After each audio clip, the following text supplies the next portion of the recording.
My wife, whom I'll call Sarah, and I had been married for close to a decade. We met back in college, one of those whirlwind romances. She was studying business, and I was focused on economics. Both of us dreamed of one day running a business together, and a few years later, we made it happen. Together, we opened a small but thriving upscale boutique in the heart of the city. Life seemed just about perfect on the surface. We were both in our early 30s, and the shop was doing well. We had a small team working for us, but our most reliable employee was a man named Mike, who worked security. Mike was a quiet guy in his mid-50s, always polite and diligent. To me, he was just part of what kept the business running smoothly. I had never thought much about him beyond his role. But over the past few months, I started noticing subtle changes in Sarah's behavior. She had become more secretive, often taking calls in another room and texting late at night. When I asked her about it, she brushed me off, saying it was just work-related. I wanted to believe her, but a small, nagging doubt started creeping in. One afternoon, I decided to drop by the shop unexpectedly. I had left some important documents in the office that I needed for a meeting later that day. As I approached the boutique, I noticed something unusual. Sarah and Mike were standing very close, engaged in a serious conversation. When they saw me, they quickly stepped apart, and Sarah gave me a strange smile. "Hey, honey, what brings you here?" she asked, her tone a little too cheerful. "I just needed to grab some documents," I replied, trying to sound casual. "Is everything okay?" "Yeah, of course," she answered, but her eyes darted toward Mike, who avoided looking at me. I went to the office to get the documents, but my mind was racing. Something was definitely off, though I couldn't quite put my finger on what. That night, Sarah was unusually affectionate, as if she were trying to make up for something, which only deepened my suspicions. A few nights later, I woke up in the middle of the night to find Sarah missing from our bed. I got up and found her in the living room, speaking in a low, urgent voice on the phone. She quickly ended the call when she saw me. "Couldn't sleep?" she asked, her voice tense. "Something like that," I replied, watching her closely. "Who were you talking to?" "Oh, just a friend," she said a bit too quickly, brushing it off as unimportant. But I wasn't convinced. Her behavior was becoming more erratic, and my gut told me something was definitely wrong. I decided it was time to dig deeper. I started paying closer attention to her actions, checking her phone whenever I could, but she was cautious, always deleting messages and call logs. One day, while she was in the shower, I managed to unlock her phone and found a recent call to Mike. My heart sank. Why would she need to call him so late at night? Determined to get to the bottom of this, I decided to follow her. The next day, Sarah mentioned she was going out to lunch with a friend, but I had a hunch she wasn't being honest. I discreetly followed her from a distance. Instead of heading to a cafe, she went to a secluded park on the edge of town, where, under a large oak tree, Mike was waiting. They hugged, and my worst fears were confirmed. I felt a mix of anger, betrayal, and heartbreak. Watching them embrace was like a punch to the gut, and I could barely process it. Hidden behind a bush, I tried to keep my emotions in check as questions flooded my mind. How long had this been going on? Was there something I did wrong? What was I supposed to do next? I knew I needed to confront Sarah, but I wanted undeniable proof before making accusations. I decided to hire a private investigator. It felt drastic, but I needed to understand the full extent of her betrayal. The next morning, I contacted an investigator named Tom, explained my situation, and he agreed to take the case. He assured me he would get to the bottom of things and provide me with the evidence I needed. It was a relief to have someone on my side, someone who could get me the full truth. For the next week, Tom followed Sarah and Mike, documenting their interactions and taking photos. Each day, I waited anxiously for his updates, hoping there might be some innocent explanation. But the truth was staring me in the face. Tom captured photos of them meeting in secret, holding hands, and even kissing. It was clear their relationship was far from professional. One evening, Tom handed me a folder full of evidence. My hands shook as I flipped through the photos, each one like a knife to my heart, cutting deeper with every image. There was no denying it now, Sarah was having an affair with Mike. That night, I barely slept, my mind filled with thoughts of their betrayal and what I should do next. By morning, I had decided to confront them both at the shop, where they wouldn't be able to escape the truth. They needed to see the pain they had caused and face the consequences of their actions. But a simple confrontation no longer felt enough. I wanted to catch them red-handed, to leave no room for excuses. With Tom's help, I put my plan into action. I set up surveillance cameras around our home. It made me sick to my stomach, but I needed to see the full extent of Sarah's betrayal. The next few days were absolute torture. I pretended that everything was fine, going through the routines of daily life while my heart was breaking. Sarah continued her charade, acting like the devoted wife whenever she was home. But I knew the truth now. I watched the surveillance footage obsessively, waiting for the moment that would confirm all my fears. It did not take long. One afternoon, while I was supposedly at a business meeting, Sarah invited Mike over. My heart pounded as I watched the footage from the hidden cameras. They started in the living room, sitting close and talking in hushed tones. Soon, their conversation turned intimate, and they moved closer to each other. I could not bear to watch any longer. Grabbing my car keys, I sped home, my mind swirling with anger and sorrow. I even ran a red light on the way. Thankfully, there were no pedestrians around. When I arrived, I parked a block away so I would not alert them. Creeping up to the house, my heart thudded in my chest. Through the front window, I saw them moving toward the bedroom, their hands all over each other. Summoning every ounce of strength, I unlocked the front door as quietly as possible and slipped inside. I could hear their laughter and whispers, fueling my rage. I moved silently toward the bedroom, each step bringing the painful reality closer. At the bedroom door, I paused, took a deep breath, and pushed it open. The sight before me shattered my world. There, tangled in the sheets of our bed, were Sarah and Mike. They froze in shock, their eyes wide with horror as they saw me standing there. Sarah scrambled to cover herself, her face pale. "Mark," she gasped, her voice shaking. "It is not what it looks like.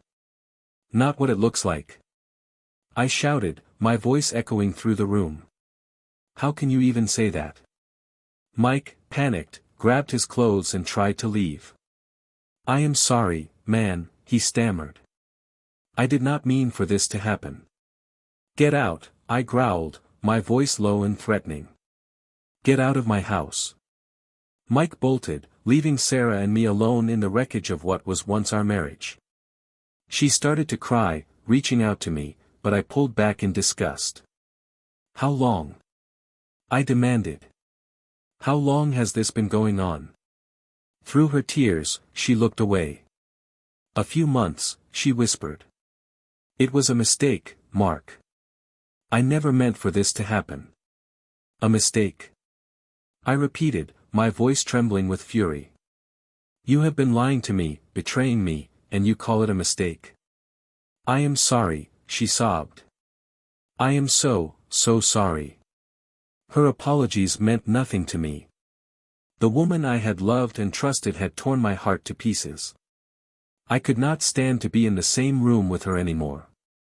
"Pack your things," I said coldly. "I want you out of this house by tonight." "Please, Mark," she begged. "Let us talk about this. We can work through it." "There is nothing to talk about," I replied, my voice icy. "You made your choice, Sarah. Now you have to live with it." With that, I turned and walked out, leaving her sobbing on the bed. I did not look back. I could not. My world had been turned upside down, and I needed to figure out how to move forward without her. As I left the house, the weight of what had just happened pressed down on me like an anchor. I wandered aimlessly through the neighborhood, my mind spinning. Sarah's betrayal felt like a knife twisting in my heart. How could she do this to me, to us? I needed to clear my head and figure out my next steps. I ended up at a small park nearby and sat on a bench, staring blankly at the playground. The carefree laughter of children playing was a painful contrast to the turmoil inside me. I took out my phone and called Tom. He picked up on the second ring. "Mark, what is going on?" he asked, sensing the urgency in my voice. "I caught them," I said, my voice cracking. "In our bed." There was a pause. "I see. What do you need me to do?" "I need a divorce lawyer," I replied, my voice steadier now. "Someone good. And I need to make sure Sarah cannot take everything from me." "I will set up a meeting for you," Tom said. "Hang in there, buddy. You are going to get through this." After hanging up, I sat there for a while, trying to process what my life had become. Eventually, I knew I had to go back and make sure Sarah was leaving and that she understood there was no chance for us to reconcile. When I returned home, Sarah was packing her things, her eyes red and swollen from crying. She looked up as I entered, her expression a mix of guilt and desperation. "Mark, please," she began, but I cut her off. "Just pack," I said, my voice devoid of any emotion. "There is nothing left to say." She continued packing in silence, and I watched her, feeling strangely detached. This was the woman I had loved, the woman I had shared my dreams with, and now she was a stranger to me. As she finished and turned to leave, she looked back one last time. "I never meant to hurt you," she said softly. "I hope someday you can forgive me." I did not respond. I just watched her walk out the door, feeling a mixture of relief and sorrow. The moment the door closed behind her, I collapsed onto the couch, the full weight of my situation hitting me all at once. I was alone now, left to pick up the pieces of my shattered life. After Sarah left, the silence in the house was deafening. The home we had built together felt like a mausoleum of memories. Every room, every piece of furniture, held echoes of a life I thought was secure. I wandered through the house aimlessly, each step heavy with the weight of betrayal. The next few days were a blur. I went through the motions, barely aware of what I was doing. I did not go to work, I could not face the world outside. I knew my colleagues would eventually find out, and I was not ready for their sympathetic looks and awkward conversations. Most of my time was spent in bed, replaying everything in my mind. The sight of Sarah and Mike together haunted me, a constant reminder of my broken heart. Realizing I needed help to make it through this emotional storm, I called my closest friend, Paul, who had been my confidant since college. Within an hour, he was at my door, concern etched on his face. "Mark, you look terrible," Paul said, pulling me into a hug. "Let us get you out of this house. Some fresh air will do you good." We went for a long walk, and I poured out everything to him, the affair, the confrontation, and the crushing silence that followed. Paul listened quietly, offering words of comfort and advice. It was a relief to have someone who truly understood my pain. "You will get through this, Mark," Paul said as we sat on a bench by the river. "It will not be easy, but you are stronger than you think." "I do not feel strong," I admitted, my voice shaking. "It feels like my whole world is falling apart." "It is," Paul agreed, "but that is exactly when you start to rebuild, one step at a time." With Paul's support, I began to take those first steps. I forced myself to return to work, throwing myself into tasks just to keep my mind occupied. It was hard, but the routine gave me a sense of normalcy. My colleagues were understanding, giving me space and quiet support in subtle ways. Tom also came through for me. He arranged a meeting with a top-notch divorce attorney named Karen, a no-nonsense lawyer with a reputation for being both tough and fair. "Mark, I have reviewed the evidence Tom gathered," Karen said as we sat across from each other in her office. "You have a solid case. Sarah's infidelity will work in your favor, especially with the extensive documentation we have. We will fight to secure a fair settlement for you. Hearing Karen's confidence gave me a small glimmer of hope. We discussed the legal process, division of assets, and my rights. It was a lot to take in, but having a clear plan made me feel a bit more in control of my future. Back at home, I took another step toward moving on. I boxed up Sarah's belongings and moved them to the garage. It was painful but necessary to reclaim my space. The house felt emptier, yet it was also a clean slate, a place where I could begin to heal. One evening, as I was sorting through some old photo albums, I came across pictures from happier times, our wedding, vacations, moments of laughter. I could not bring myself to throw them out, so I packed them into a box and stored it in the attic. Those memories were part of my past, but they would not define my future. Despite the progress, there were still waves of overwhelming sadness. Nights were the hardest. The bed felt too big and cold without Sarah beside me. I often lay awake, staring at the ceiling, tears falling as I mourned the life I had once imagined. During one of those sleepless nights, I decided to start writing down my feelings. I picked up a journal and began pouring my heart onto the pages.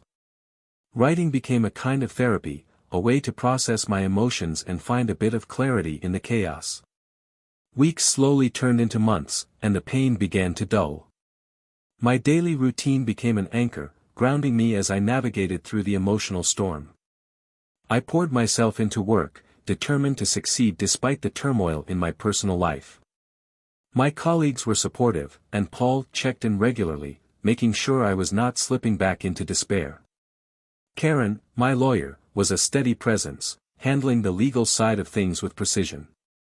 Sarah's attempts to manipulate the situation were met with Karen's firm resistance, and she ensured I retained a fair share of our assets, including the boutique. It was a bittersweet victory but a step toward reclaiming my life.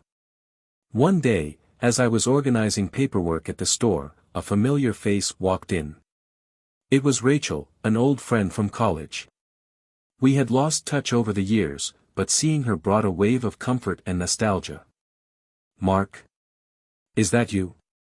Rachel asked, her eyes widening in surprise. "Rachel. Wow, it has been ages." I replied, genuinely happy to see her. We spent the next hour catching up, sharing memories from college and updating each other on our lives. Rachel had become a successful event planner, traveling the world and organizing high-profile events. She was full of life, her energy contagious. "I heard about what happened," Rachel said gently, her expression sympathetic. "I am so sorry, Mark. You did not deserve that." "Thank you, Rachel," I said, appreciating her sincerity. "It has been rough, but I am getting through it." "You are stronger than you think," she replied, giving me a reassuring smile. "Hey, how about we grab dinner sometime? It would be nice to really catch up." I hesitated, unsure if I was ready to be social again, but something about Rachel's warmth made me agree. "I would like that," I said, feeling a small spark of positivity. Our dinner turned into a series of regular meetups. Rachel's presence was like a breath of fresh air, a reminder that life could still be enjoyable. We talked about everything, our college days, our careers, and even our personal struggles. Rachel had her own share of heartbreaks, which made her empathetic and understanding. As we spent more time together, I started feeling a connection I had not felt in a long time. Rachel was supportive, encouraging, and always knew how to make me laugh. For the first time since Sarah's betrayal, I felt a glimmer of hope for the future. One evening, after a particularly enjoyable dinner, Rachel and I took a walk along the river. The city lights reflected off the water, creating a serene, beautiful backdrop. As we strolled, Rachel turned to me, her expression serious but tender.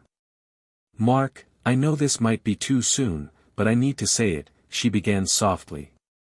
"I have really enjoyed spending time with you. You have been through a lot, and I do not want to rush anything, but I think there's something special between us," Rachel said softly, her words taking me by surprise. But deep down, I knew she was right. I felt it, too. "Rachel, I feel it as well," I admitted, my heart pounding. "You have been a lifeline for me, more than you know." We stood there, just looking at each other, the weight of our unspoken feelings filling the air. Slowly, Rachel stepped closer, her hand reaching out to gently touch mine. It was a simple gesture, but it meant the world to me. For the first time in a long time, I felt a sense of peace and possibility. That night marked the beginning of something new. Rachel and I continued to spend time together, growing closer each day. She was patient, understanding, and never pushed me to move faster than I was comfortable with.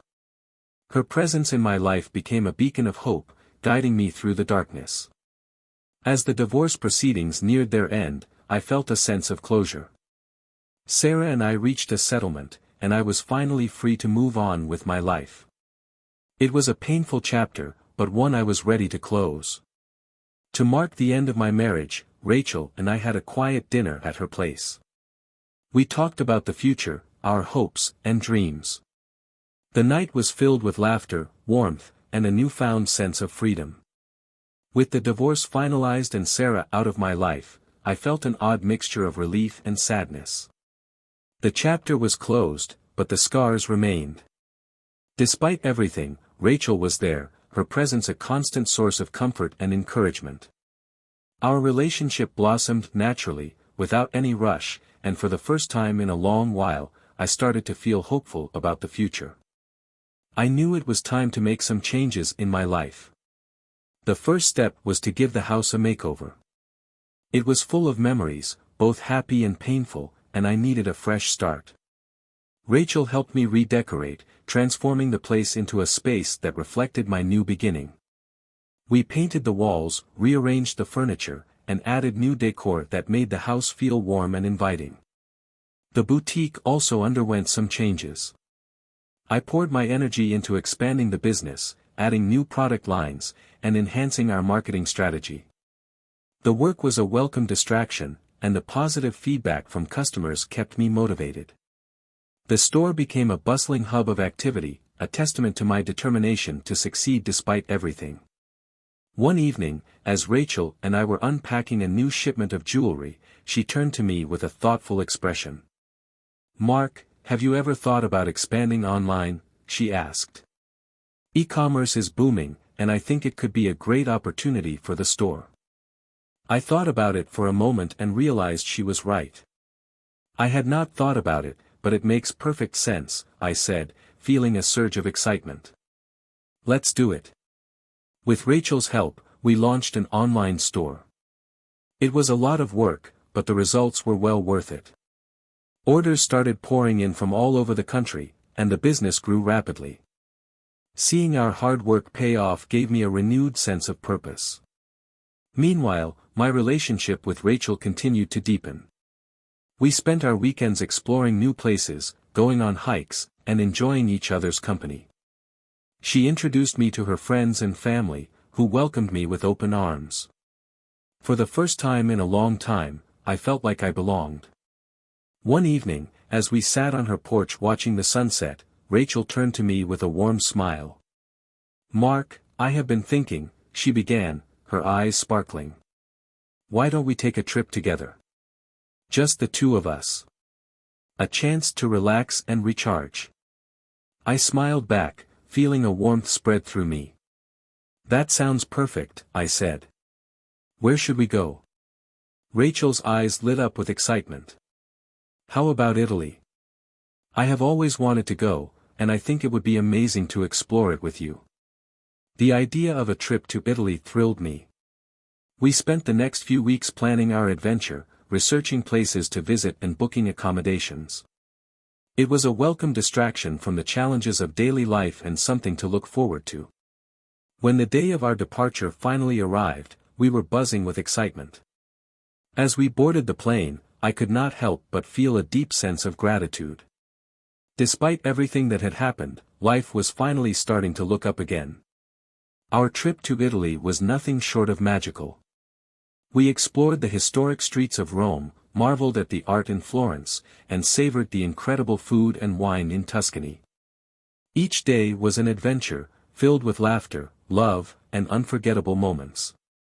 Rachel and I grew even closer, our bond deepening with every new experience. One evening, as we watched the sunset over the rolling hills of Tuscany, Rachel took my hand. "Mark, I love you," she said softly, her eyes shining. "I never thought I would find someone who makes me feel this way." "I love you too, Rachel," I replied, my heart full. "You have brought so much joy into my life. I cannot imagine it without you." Our trip to Italy was a turning point. It was a time of healing, growth, and new beginnings. When we returned home, I felt more at peace with myself and my past. I had found love again, and I was ready to embrace the future with open arms. Life with Rachel was everything I had hoped for and more. Our relationship was a source of joy and stability, and the boutique was thriving thanks to our online expansion. It seemed like the worst was behind me, and I was finally moving forward. However, beneath the surface, trouble was brewing. The man who had shattered my marriage, Mike, was not doing well. After our confrontation, Sarah had lost her position at the store and had eventually cut off contact with him. Without the store, Mike found himself jobless, alone, and consumed by bitterness. In his mind, I was to blame for all his problems, and he was determined to make me pay. One evening, as Rachel and I were closing up the store, I noticed a familiar figure lingering across the street. Mike was standing there, his eyes fixed on us with a cold, calculating stare. A chill ran down my spine. I had not seen him since that fateful day, and I had no idea what he had in mind. I hoped he had moved on, I thought, but it was clear I was wrong. "Mark, is everything okay?" Rachel asked, noticing the sudden tension in my face. I forced a smile. "Yeah, just tired, I guess. Let's head home." But the sight of Mike lingered with me, and I could not shake the feeling that he was up to something.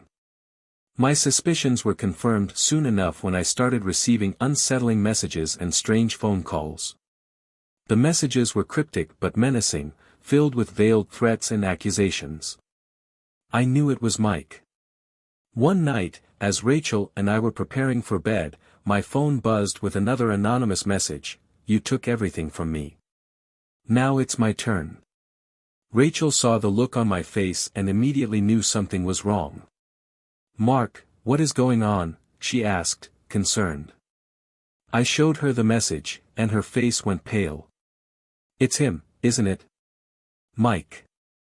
I nodded, feeling a mix of anger and fear. "He blames me for everything. He's been sending these messages for weeks." "We need to go to the police," Rachel said firmly. "This is harassment." The next morning, we filed a report with the police. They took the threat seriously and assured us they would investigate. But despite their efforts, the messages kept coming, each one more frequent and threatening than the last. One evening, after a particularly long day at the store, Rachel and I returned home to find the front door ajar. My heart pounded as I pushed it open, dreading what we would find. Inside, the house was a wreck. Furniture was overturned, drawers emptied, and our belongings scattered everywhere. On the wall, scrawled in red paint, were the words, "You won't escape this." Rachel clung to me, trembling. "Mark, this is getting out of hand. What are we going to do?"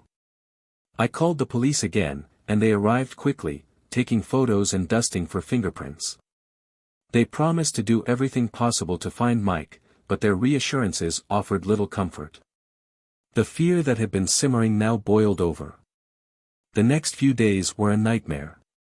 We installed security cameras and changed the locks, but the sense of violation remained.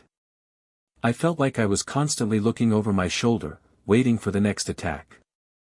Rachel was just as shaken. Her usual cheerfulness was replaced by anxiety and fear. One night, as we tried to relax in the living room, the phone rang.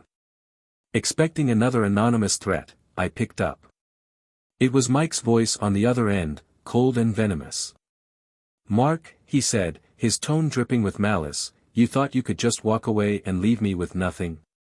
You took everything from me, and now you will know what that feels like." "Mike, this has to stop," I said, struggling to keep my voice steady. "You have already caused enough damage." "You have not seen anything yet," he replied with a sinister edge. "I'm just getting started." The line went dead, leaving me staring at the phone, my heart racing. I knew then that Mike was not just trying to scare us, he was planning something far worse. The following day, I received an urgent call from the police. They had traced the latest threats and found Mike's location. He was arrested and taken into custody. Relief washed over me, but it was short-lived. The damage he had caused, the fear, the disruption to our lives, could not be undone so easily. Rachel and I tried to pick up the pieces, but the shadow of Mike's threats lingered. We installed more security measures and even took self-defense classes, determined to reclaim a sense of safety. The store, our home, and our lives had been tainted by his vendetta, but we refused to let it break us. In the weeks that followed, we focused on healing. The police assured us that Mike would face serious charges and likely a lengthy prison sentence. It was a small comfort, but it allowed us to begin rebuilding our sense of security. Through it all, Rachel remained my rock, her unwavering support and love giving me the strength to move forward. Together, we vowed to leave the past behind and embrace the future with new determination. With Mike behind bars, a sense of normalcy began to return. The fear that had once gripped us started to fade, replaced by a resolve to move forward. Rachel and I put our energy into the jewelry store, expanding our online presence and developing new designs that drew even more customers. Business was thriving, and our hard work was paying off. One evening, as we were closing up the store, Rachel turned to me with a spark in her eyes. "Mark, I have an idea," she said, her excitement infectious. "What is it?" I asked, intrigued. "Let's open a second store," she said. "We've been so successful here, and I think it is time to expand. There is a great location available downtown." The thought of opening another store was daunting, but also exciting. It felt like the perfect way to put the past behind us and focus on building a bright future together. "I love it," I said, smiling back. "Let's do it." Over the next few months, we poured ourselves into the new project. We found the perfect location, renovated the space, and hired a new team. The grand opening was a huge success, drawing in crowds of customers eager to see our latest creations. The new store quickly became as popular as the original, and our business continued to flourish. With the stores thriving, Rachel and I finally had a chance to take time for ourselves. We planned a trip to the Caribbean, a well-deserved break to relax and celebrate all we had accomplished. The sun, the sea, and our time together were exactly what we needed. One evening, as we walked along the beach with the sound of waves and the warmth of the sand under our feet, I felt an overwhelming sense of peace. Rachel looked at me, her eyes filled with love. "Mark, I never thought I'd find happiness like this," she said softly. "After everything we have been through, it feels like a dream." "I feel the same," I replied, taking her hand. "I could not have gotten through any of it without you." We sat down on the sand, watching the sun set over the horizon, casting vibrant hues of orange, pink, and purple across the sky. It felt like a perfect symbol of our new beginning. As the sun dipped below the horizon, I turned to Rachel, my heart pounding with anticipation. "Rachel," I said, reaching into my pocket, "there's something I've been wanting to ask you." I reached into my pocket and pulled out a small velvet box, opening it to reveal a beautiful engagement ring. "Will you marry me?" Tears filled Rachel's eyes as she looked at the ring, then back at me. "Yes, Mark," she said, her voice trembling with emotion. "Yes, I will." We embraced, our hearts overflowing with love and happiness. It was a moment of pure joy, a testament to our journey and the strength of our bond. The past was behind us, and the future looked bright. Our wedding was a small, intimate affair with close friends and family, a celebration of love, resilience, and new beginnings. As we exchanged vows, I felt a deep gratitude for everything we had overcome and the life we were building together. Life settled into a new rhythm, filled with love, laughter, and purpose. The stores continued to thrive, and we found joy in both our work and each other. Rachel's unwavering support and love were a constant source of strength, and I felt incredibly lucky to have her by my side. One evening, as we sat together on the porch, watching the stars, Rachel turned to me with a thoughtful expression. "Mark, there's something I've been thinking about," she said. "What is it?" I asked, curious. "I want us to start a family," she said, her eyes shining with hope. "I know it's a big step, but I feel ready. What do you think?" Starting a family had always been a dream of mine, and hearing Rachel express the same desire filled me with joy. "I think it's a wonderful idea," I said, smiling. "Let's do it." The following months were filled with excitement as we prepared for this new chapter. We discussed baby names, decorated a nursery, and imagined the joy of welcoming a child into our lives. Then, one sunny afternoon, Rachel surprised me with the news that she was pregnant. We were over the moon, filled with a sense of wonder and happiness. The months that followed were a whirlwind of preparation, doctor's appointments, and dreams of the future. When our baby girl was finally born, it was the most incredible moment of my life. Holding her in my arms, I felt an overwhelming sense of love and protection. Rachel and I looked at each other, tears of joy in our eyes, knowing that we had come full circle. Our family grew, and our love deepened with each passing day. The challenges we had faced became distant memories, replaced by the joy of parenthood and the strength of our bond. Life had come full circle, and we embraced every moment with gratitude and love. Watching Rachel rock our daughter to sleep one evening, I felt a profound sense of peace. The journey had been long and difficult, but it had led us to this beautiful place. Life was finally in a good place. Rachel and I were thriving, both personally and professionally, and our little girl brought endless joy to our lives. It felt as if the storm had passed, and we were basking in the calm that followed. But, as life often goes, unexpected challenges have a way of surfacing just when everything seems perfect. One evening, as we settled in for a quiet night at home, my phone buzzed with a text message. I picked it up, not recognizing the number. The message was brief and to the point. "Mark, it's Sarah. I need to talk. It's urgent." My stomach churned at the thought of hearing from Sarah again. The wounds of her betrayal had mostly healed, but the scars remained. I debated ignoring the message, but something about its tone compelled me to respond. "What do you want, Sarah?" I texted back. Her reply came quickly. "It's about my sister, Laura. She has cancer, and we need financial help for her treatment. Can we meet?"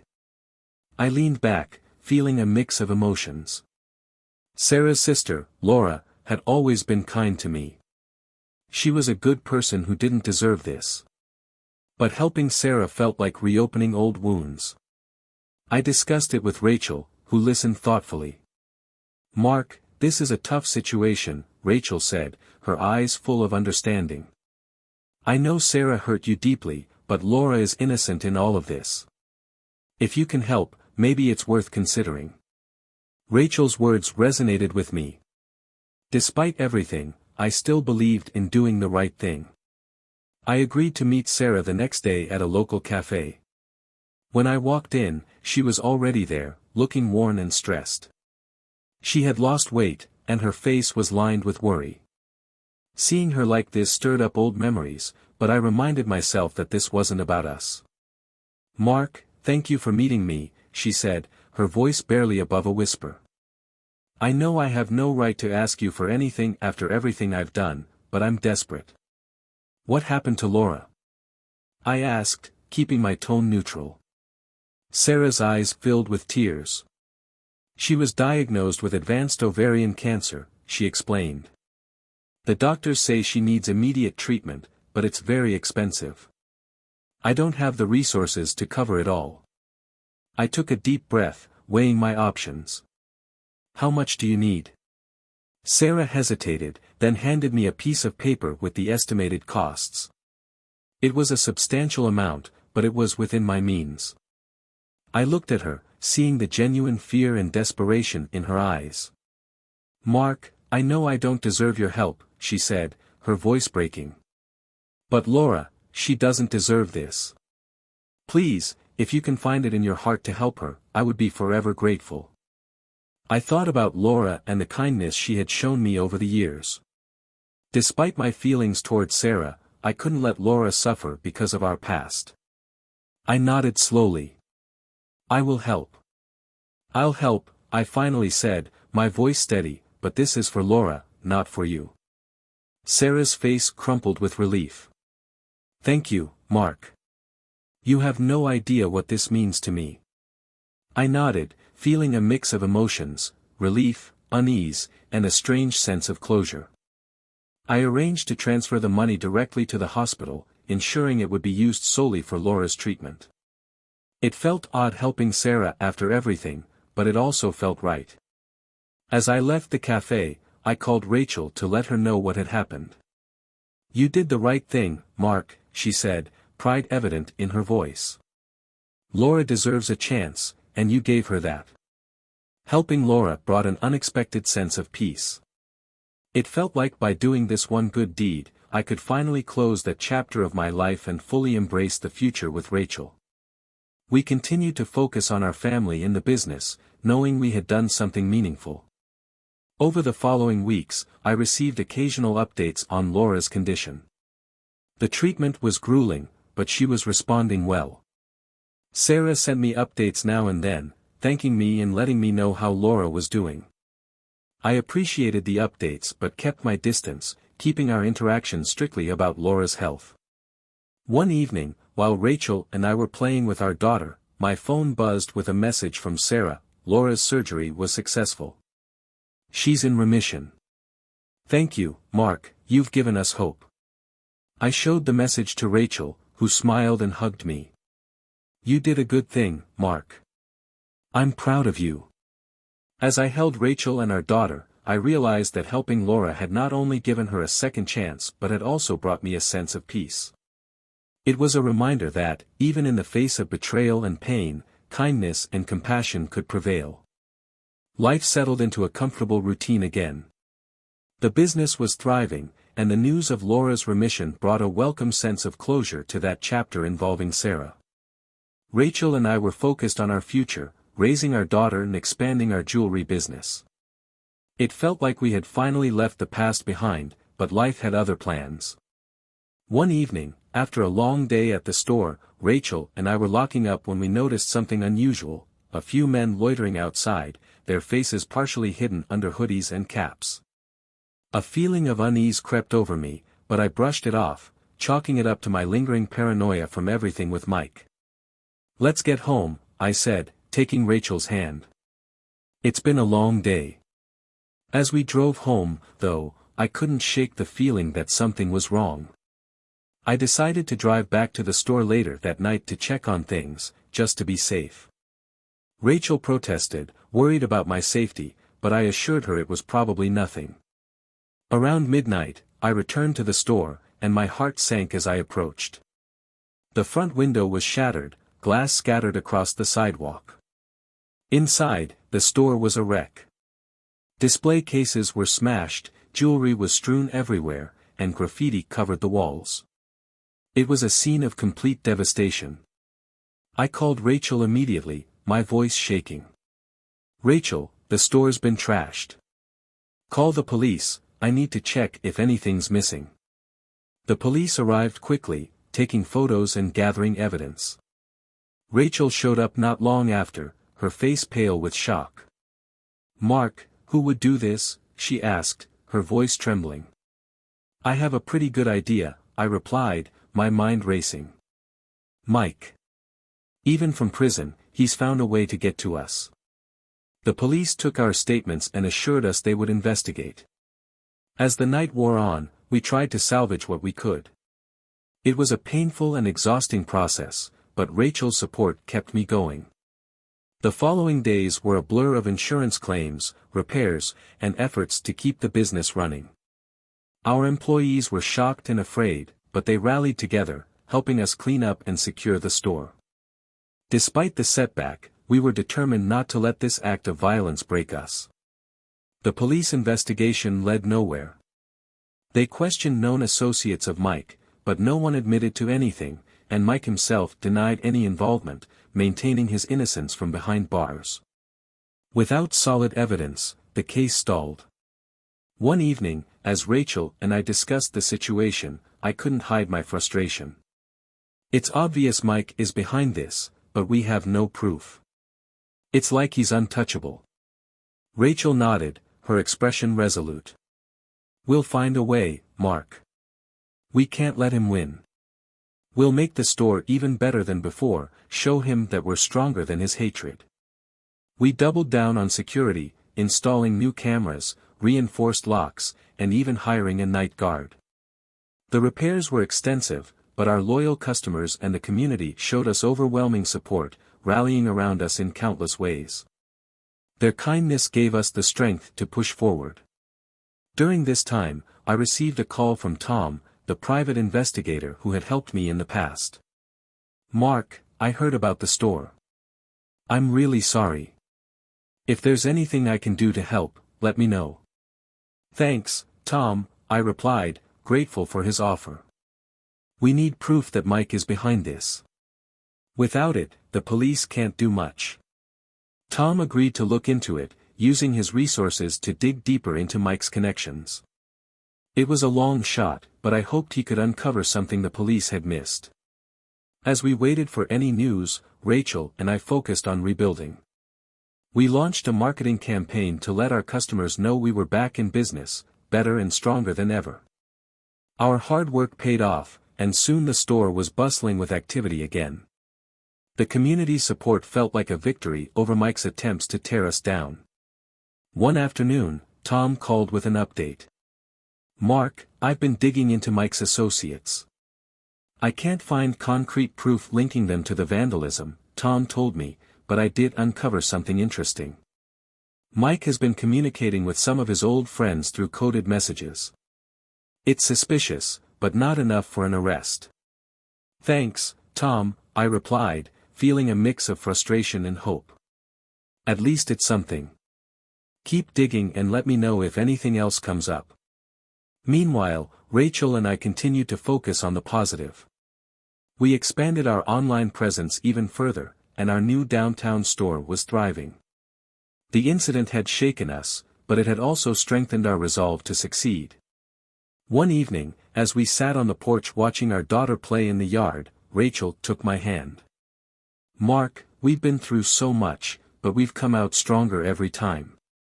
No matter what happens, I know we can face it together. I squeezed her hand, feeling a deep sense of gratitude. You're right.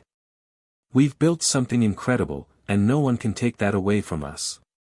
As the sun set, casting a warm glow over our home, I felt a renewed sense of hope. Despite all the challenges, we had proven our resilience. Mike's attempts to tear us apart had only made us stronger, and together, we were unstoppable. Still, the shadow of Mike's vendetta loomed over us. Rachel and I couldn't shake the feeling that he might strike again, even from behind bars. We lived with a heightened sense of vigilance, always braced for the worst. But as time passed without further incidents, we started to hope that perhaps Mike's influence had finally been curtailed. Our focus shifted to building our future and ensuring the security of our family and business. We continued to strengthen our security measures at both home and the store. Our employees stayed loyal, and our customers continued to support us, bolstered by the resilience we had shown in the face of adversity. One day, while sorting through some old documents at the store, I came across a folder containing information about Sarah. Curiosity got the better of me, and I decided to find out what had happened to her since our paths had diverged so dramatically. I contacted a mutual acquaintance who still kept in touch with her. Sarah's been through a lot, the acquaintance said. After losing the store, she struggled both financially and emotionally. She tried to rebuild her life, but it hasn't been easy. As for her connection to Mike, well, it's still a mystery. No one knows for sure if she encouraged him to go after you or if he acted on his own. The news left me with mixed emotions. I felt a pang of sympathy for Sarah but also frustration over the unanswered questions surrounding Mike's actions. Had she been involved, or was she simply another victim of his manipulations? The truth remained elusive, and I had to accept that I might never know. As the months went by, Rachel and I continued to build our life together. Our daughter was growing, filling our home with laughter and love. The stores flourished, and our online presence expanded, reaching customers far and wide. We celebrated milestones and tackled challenges, always supporting each other. One evening, as we were closing up the store, Rachel turned to me with a thoughtful expression. "Mark, do you ever worry that Mike might try something again?" I sighed, running a hand through my hair. "I do, Rachel. But we can't live in fear forever. We've done everything we can to protect ourselves. At some point, we have to trust that he's lost his hold over us." Rachel nodded, her eyes filled with determination. "You're right. We've come so far, and we can't let him control our lives. We need to keep moving forward." Hand in hand, we left the store and walked into the cool evening air. The city lights twinkled around us, a reminder of the vibrant life we had built together. As we strolled through the streets, we talked about our dreams for the future, the adventures still ahead, and the plans we had yet to fulfill. Over time, the fear of Mike's retribution faded, replaced by moments of joy and triumph that defined our lives. We continued to grow, both personally and professionally, always driven by the love and support we shared. One Sunday afternoon, as we played with our daughter in the park, I realized just how far we had come. The journey had been filled with challenges, but it had also been marked by incredible strength and resilience. We had faced our fears, overcome obstacles, and built a life filled with love and purpose. Watching Rachel and our daughter laugh and play, I felt a deep sense of gratitude. Despite everything, we had found happiness and peace. The past no longer held us captive, and the future was ours to shape. In the end, Mike's attempts to destroy us had only made us stronger. We had emerged from the darkness united and unbreakable. As we moved forward together, we knew that nothing could stand in the way of our love and determination. The future was bright, and we were ready to face whatever came our way. What do you think about this story? Write in comments. If you don't follow our channel Cheating Room, you will probably never hear from us again. If you are subscribed, congratulations, you will not miss any exciting story. Thank you for listening to this shocking story with us. See you again.